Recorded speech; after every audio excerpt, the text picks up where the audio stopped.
We overload them with one, but sometimes they're not ready to receive it. Did you get it? This is very critical. So, what am I trying to say? It's timing. Okay. So communication is not just, okay, so what would we just learn? One is that you need to make it clear, you need to make it short, and you need to learn to get the feedback. To validate is a term, or to verify that the person actually heard it. Okay, and the only way, to be honest, for you to do that is you would ask. Okay, so you need to learn to practice these skills. You know, let me see if I get you right, or let me see if I understand it. If I heard you right, this is what you said. Practice those principles. It's like they said in marriage, you know, always learn to say, I'm sorry. Okay? Because you really should just say, you have to say you're sorry. Okay? Or in friendship, it's the same way. Okay? You need to. Consensus is a process of making decisions cooperatively.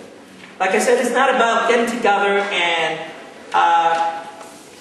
agree on a theology of what the Word of God says. No. Consensus is a good tool of working together cooperatively so that you can come together and agree on what you're going to do.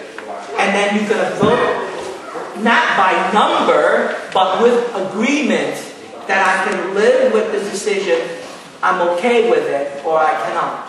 And that's how we do it. Just here. The point of consensus isn't like you said, isn't agree on a number, but that everyone's agreed. So what if one person chooses to be like stubborn about it, even when they said the reason? So then how do you come to a solution? Okay. The person who adamantly says, no, I cannot live with it. There are a couple reasons. One, first of all, he or she is not being heard. Okay? So you gave the opportunity for that person to speak his or her mind. Two, maybe there are reasons that that person has that's valid that needs to be heard. Okay? And if that person is still adamant about it, in a group of discussion, that person will become foolish.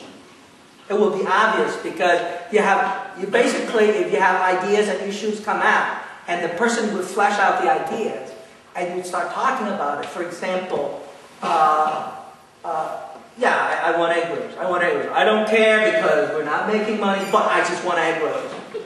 Okay? And then the numbers show, look, if you sell X number of subs, you make X number of dollars. And you do X number of egg rolls, and you make very little dollars. So then you say, okay, let's get this right. Why are we doing this? And then you say, okay, we're doing this is because we're raise fund, right? We're fundraising. So what's the objective of fundraising? The more money you have, the better it is, right? So my answer to you is simply this, that when you come to a consensus process, you come to the agreement that the partnership is more important than the pet projects. Let me say that again. The partnership has a priority. That's another piece, okay? The partnership has a priority overweighing the pet projects of what you believe, okay? I think if we don't come in with that attitude, then it won't work. And you're right, it won't work. And so what you have then, what I call it an impasse, okay? Then eventually that individual has to be convinced by its own sheer argument, or the group will come to an understanding. Now, you have to understand, when somebody says, they're putting their foot down and they say, look, come high hell or water, I am not going to accept this decision. You know how strong that is? Very strong, right? So that decision has to be real. In my life, I would only do that if it's a theologically issue. But for 9 out of 10, in fact, more than 9 out of 10, I tell everybody, look, for the cause of Christ, for the gospel, I will go along because I can live with it. Now, one way that we can do that is very simply this. What we call limitations of a decision. Okay? Oftentimes we make decisions and we thought it's forever. Okay? You don't have to. You don't have to. You can negotiate and you can say, okay, well, let's do subs this time and see how well we do. And perhaps the next time we'll consider a road, we're going to do it, and we're going to and see which one's going to fare better. That's one way to do it. Okay? And see if that person will go from, no, I cannot live with it, definitely no egg rolls. Or, you know, I want no egg rolls. Or, yeah, I can go with it, a little bit of grease doesn't hurt. You know. Or, yeah, that's a lot of grease, I love it. Okay? So it depends how you frame it. Now, there are important issues that, if this is the case, and I can tell you, I'll show you a personal story. If my wife says, you're not going to do ministry, you're not going to quit your job, you're not going to do this, and I can't live with this, you know what I'm going to do? I say, honey, you're right, we're not going to do it. Look, she says, no. What no? You don't understand. It's a no. It's like when I approached her for 6 years and she said, no, I'd rather marry him. What no, I don't understand. I have to say no. Well, then, okay, I'll go to God and beg God. I'm not going to beg you. Okay. But still, it's a no, right? It's very important. It's the same thing. There are things in life, decisions.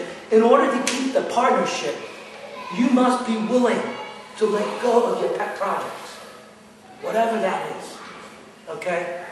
I mean, case in point, the other day, we were going to go out in a restaurant, you know, and we're going to go eat, and I want, what was it that I want? I want somewhere, and these people in my family want somewhere else. Oh, I want to eat pho. That's right, that's right. And they want to go for soup and salad. They want healthy stuff. Oh, that's a bummer. It's a real bummer, but you know what? I can live with soup and salad. I mean, I can be the dictator and I said, look, I can't live with that. You all going to come with me and eat pho, okay? But see, that's the decision. So which is more important, my partnership with my wife and my kid? Is that more important than pho? Okay? I mean, look, I can eat pho with someone else. Me? Yeah, that's right. Okay? I think that's the key. I hope I can shed some light on your decision. But I think it's very important.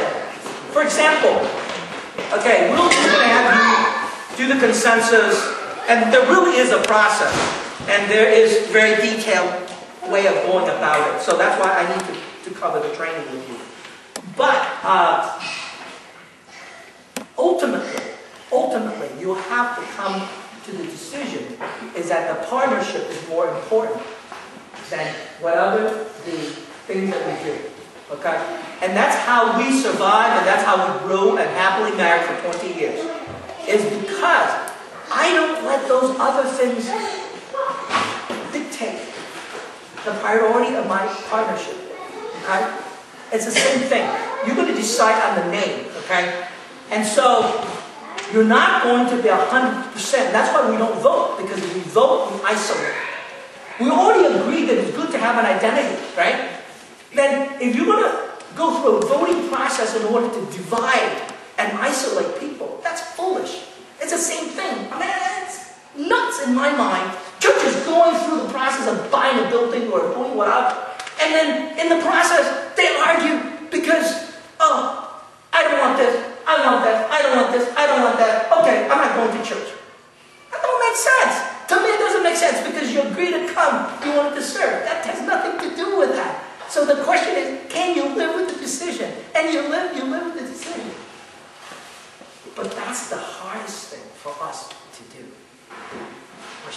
Okay, well, just making sure, in this consensus setting, you have a moderator, a note taker, and a timer?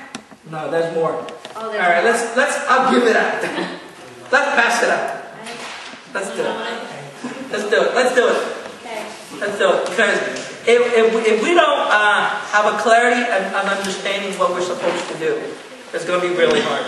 Let's do it. Maybe we're not going to do the applications today, but I'm just going to go through with the page 1.